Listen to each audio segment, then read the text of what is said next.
Bonjour à tous et bonne année en ce 1er janvier 2012. Mes vœux au Président. Monsieur le Président, je vous fais une lettre que vous lirez peut-être quand vous aurez le temps, après le mois de mai prochain.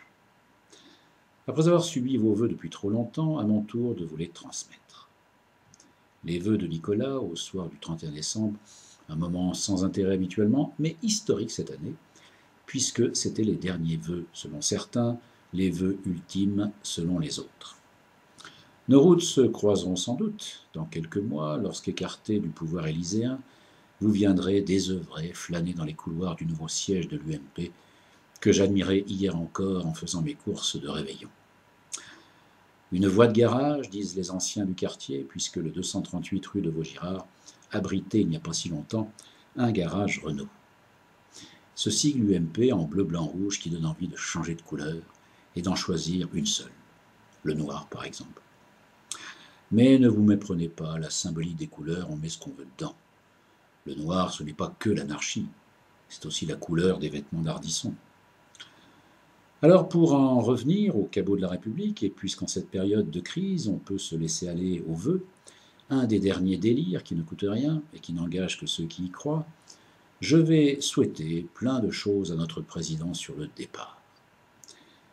Tout d'abord, de trouver un objectif de vie plus centré sur la famille que sur la nation, histoire de s'occuper de ses enfants pour montrer qu'enfanter n'est pas une fatalité en ce XXIe siècle, mais une volonté primordiale. Je souhaite que vous puissiez trouver une sérénité hors des affres du pouvoir qui ne se reconnaît trop souvent parce qu'on en abuse. Quelque chose qui pourrait ressembler à de la sagesse, qui exprimerait sa force à travers une curiosité intellectuelle au quotidien et une forme, d'humilité qui vous ferait tourner le dos à toutes les sources de nos maux et de vos frustrations. Je vous souhaite bien sûr de devenir adulte, débarrassé de ce besoin de reconnaissance que vous trimballez depuis l'enfance, depuis le jour où vous vous êtes rendu compte que vous pourriez rentrer pour vous asseoir dans n'importe quelle voiture en restant debout.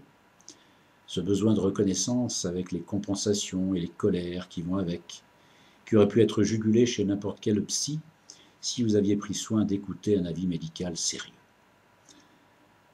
Et pour en arriver là, je souhaite que vous ayez le courage de vous retourner et de regarder derrière vous, ce qui n'est jamais facile quand la vue est gênée par la masse des courtisans qui ne cessent de grandir au fil des années de pouvoir. Je souhaite surtout à personne de vous ressembler, à moins bien sûr que vous décidiez à changer. Mais dans ce cas, on ne parlerait plus du petit bourgeois hongrois, mais de quelqu'un capable de se remettre en question et d'avouer sa capacité à être un homme qui doute et s'interroge.